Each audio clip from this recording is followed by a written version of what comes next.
আল্লাহ বলেন তোমাদের সবাইকে বানিয়েছি এক পিতা আদম, এক মাতা হাওয়া থেকে দলে দলে গ্রামে গ্রামে ছড়িয়ে দিয়েছি যাতে করে তোমরা পরিচিত হতে পারো। আমি আল্লাহর কাছে তোমাদের কোন ধরনের আলাদা মর্যাদার কোন স্ট্যান্ডার্ড নাই একটা ছাড়া। ইন্না আক্রামাকুম ইনদাল্লাহি আতকাকুম, আমার কাছে তার মর্যাদা সব চাইতে বেশি যার হৃদয়ে তাকওয়া থাকবে বেশি।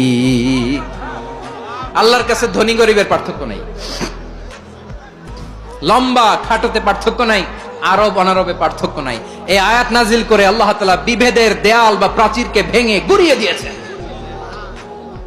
সবাই সমান, আমরা সবাই সমান, কোনো পার্থক্য নাই। তাহলে আমরা এক উম্মাহ, আওয়াজ করে বলতে হবে আমরা কি?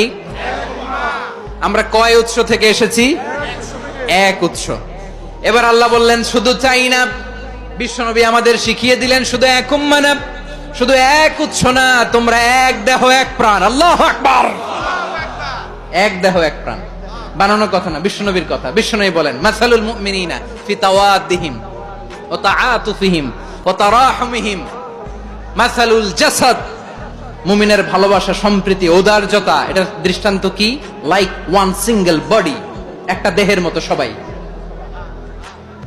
ইনিশতাকা মিনহু উদুন তাদাআ লাহু সাইরুল জাসাদি বিসাহরি ওয়াল হুম্মা।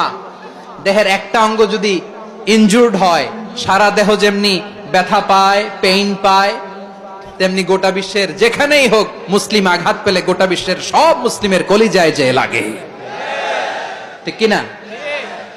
আরেক বর্ণনায় বিশ্বনবী বলেন আল মুসলিমুনা কা রাজুলিন ওয়াহিদ ইয়ানি জাসাদিন ওয়াহিদ। পুরো মুসলিম হচ্ছে, উম্মাহ হচ্ছে এরকম এক দেহ। ইনিশতাকা আইনু ইশতাকা কুল্লু।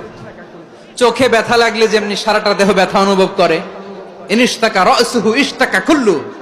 মাথায় ইনজুরি হলে যেমনি সারা দেহে ব্যথা লাগে, গোটা বিশ্বের যেখানেই মুসলিম ব্যথা পাক, আক্রান্ত হোক, গোটা বিশ্বের সব মুসলমানের কলিজায় লাগে।